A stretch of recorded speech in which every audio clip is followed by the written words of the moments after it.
Hey! Tambala na!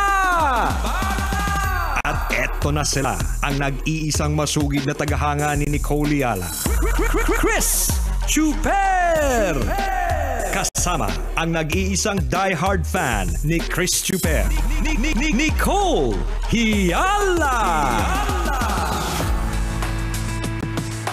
Dear Nicole and Chris.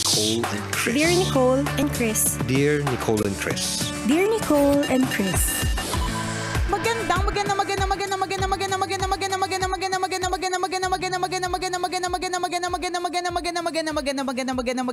Magandang morning, Luzon, Visayas at Mindanao Metro and Mega Manila. It's a Feel Good Lunes. Hi, partner! Hi, partner! Hi, mga kabisyo! O Lunes ha, bawal ang nega. Bawal ang chismis. Bawal ang mga makakatiang dila nagdadala ng maling balita. Ay, wala na natira sa bahay. Ang lungkot ng Monday. Wala na natira sa opisina. Sabi niya, ano pa gagawin ko ngayong araw Kaya na to? nga. Yun na nga lang ginagawa ko. Correct. Pagbabawalan niyo pa ako. Sa true, hindi sila bawal. Sila ang pampasaya ng buhay. Ang dami, Actually, no? partner, ang trabaho, istorbo yan sa chismis.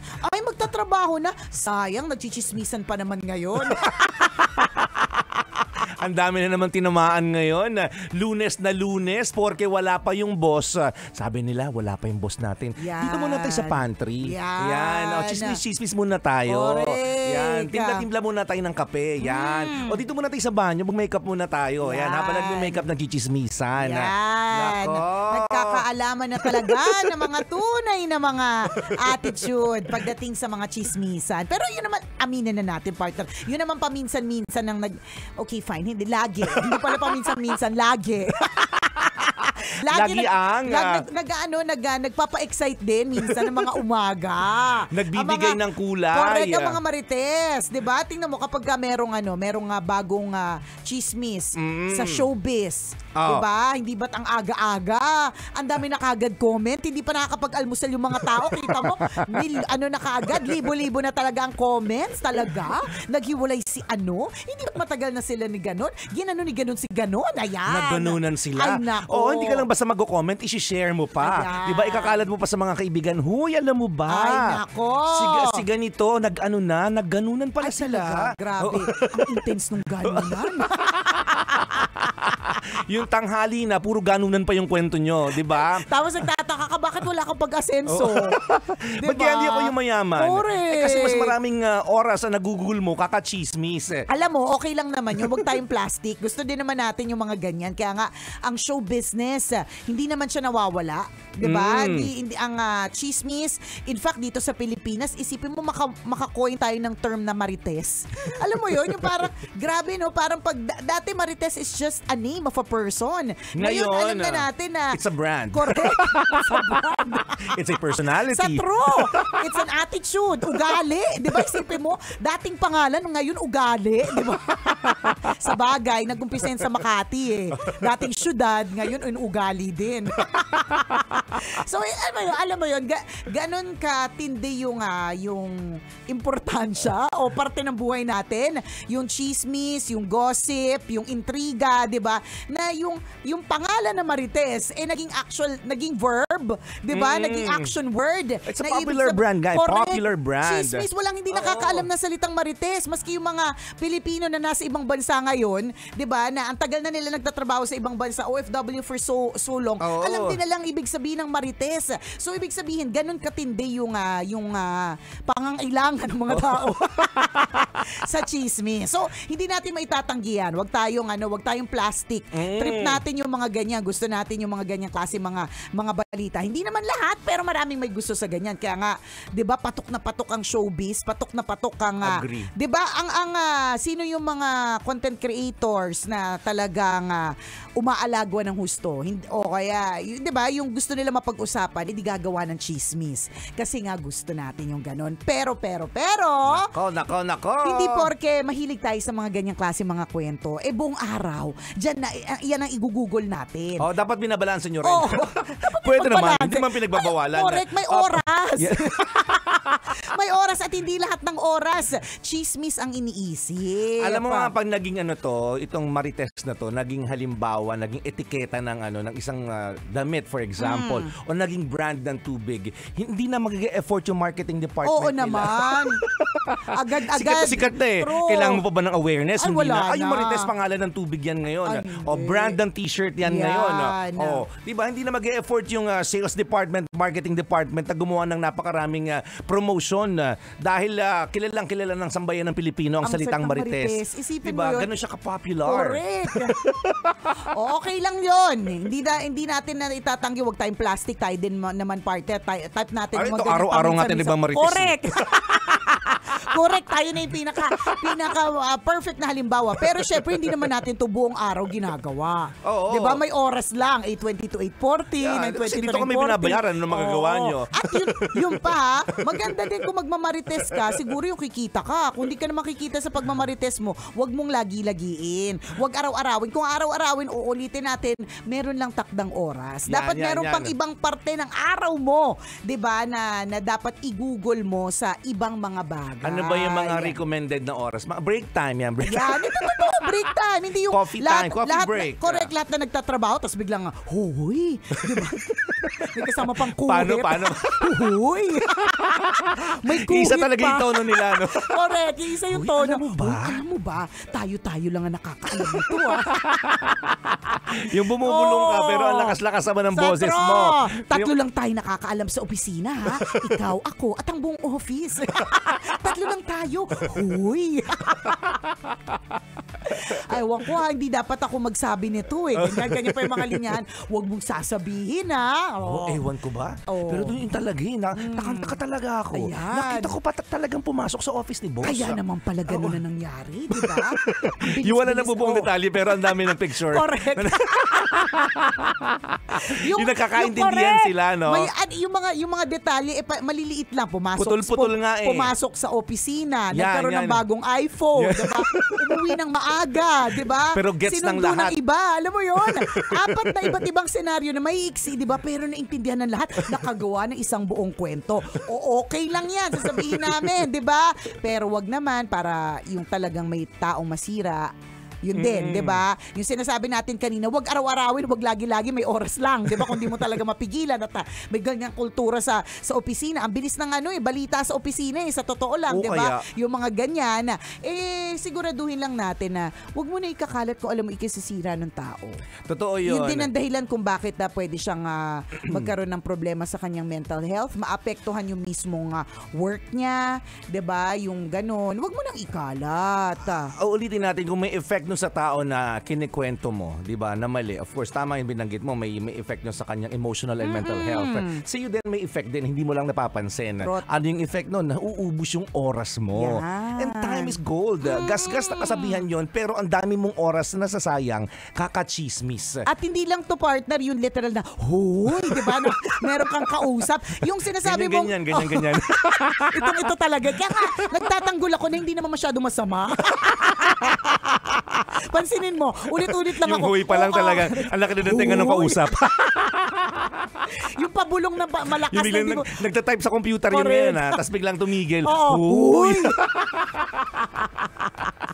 May gano'n, di ba? Hindi lang ito parang literal na may kausap ka at may magsasabi at kukuhit sa'yo at sasabing, huy, di ba? Hindi lang. Yung sinasabi mo, partner, kanina, nabanggit mo, di ba? Hindi mo namamalaya, nauubos na yung oras mo. Totoo yun, ito ha? po ay pwede nating i-attribute din sa panchichismis pagdating sa online. Halimbawa, tinitingnan natin yung buhay ng may buhay. Nangyayari talaga yun kasi, syempre, friends natin sila. Kalamera tayo. Lang partner, dadaan sila sa feed natin eh. Oo. Friends natin sila, kahit ayaw naman nating malaman kung ano nangyari sa buhay, pinopost nila, 'di ba? At friends kasi natin sila, ganyan. So yun yung sinasabi mo, partner, na okay lang yun, tingnan mo kung ano nangyari sa kanya, makimarites ka sa buhay niya kasi total naman pinost niya. Kapag ka nag-message doon na parang parinig, magtatanong ka sa kaibigan, sino pinaparinggan ni Kumare? Uy, Kumars, nakita mo ba yung... Nakita mo yung post sa nating Kumars? Si Sis kasi nag-post ng ganyan. Ano kaya yun? May alam ka ba? Parang may pinaparinggan. Hindi ako sure ha. Pero nagkwento parang, na ba sa'yo? Yeah, diba? Kasi alam mo naman yun, hindi nagsasabi sa akin, pero sa'yo nagsasabi. Ganyan-ganyan mga tono. So, hindi ito... Alam na alam, hindi nahirapan sa script. Correct. Hindi tinuruan. Hindi kailangan ng ng Effortless director. yung delivery mo. Hindi kailangan ng director, 'di ba? Yung ganyan na ito naman hindi literal na nasa opisina na may kuhitan at nag-uusap during break or even during office hours. You're just on your phone. Nakita mo nag-post si ganyan. Ay, syempre. Ay. Ay, may ganon. Ganyan agad, di ba? Tapos, yan yung sinasabi ni partner na, ang hindi mo namamalayan, 1 oras ka na pala dyan. Oo, kaya, di totoo yun, ba? ha? Hindi mo namamalayan, nakita mo lang na may pinost na ganon, galit ako. Kunyari yung sinabi niya, galit ako, di ba? Yan. Siyempre, magko-comment ka din, Mars, hope you're okay. Kunyari concern. Alam yung galawan. alam yung galawan ng tunay na Marites. Diba? Hope you're okay, Mars. Kunyari nag-care. Call me, ganyan. Diba? Sabi ka lang. I'm just a ganon. message away. Oo, truth. Diba? Magsabi ka lang. Yung iba hindi magko-comment sa ilalim para hindi makita. Diba? Mag-PPM. Mars, nakita ko yung message mo. Okay ka lang ba? Ganyan. Yung iba naman truly concerned. Kung talagang, kung Mars niya talaga at sis niya talaga or sis niya talaga. Diba? Pero yung mga iba dyan, nagmamarites lang. Oo. Diba? So yung binanggit mo na 1 oras mga kaibigan, hindi pa po yun talagang level, hindi yung yun. nuknukan ng chismosa. Hindi pa, mild lang po yun, ha? Ang nuknukan 1 hour and 3 days. Yun yung pinakamahina pong klase ng chismosa, yung sinample namin na 1 hour. So imagine niyo 1 hour yung nalalagas sa 24 oras na meron ka sa isang araw. Na so pwedeng ikinaganda mo. Bakit? Ininom mo ng gatas. Ipinahid mo ng astringent Itinulog mo. Itinulog diba? mo. Totoo diba? yun, ha? O kaya, pwedeng ikinapromote mo kasi ikinatrabaho mo, diba? Tama. Pero anong ginawa mo?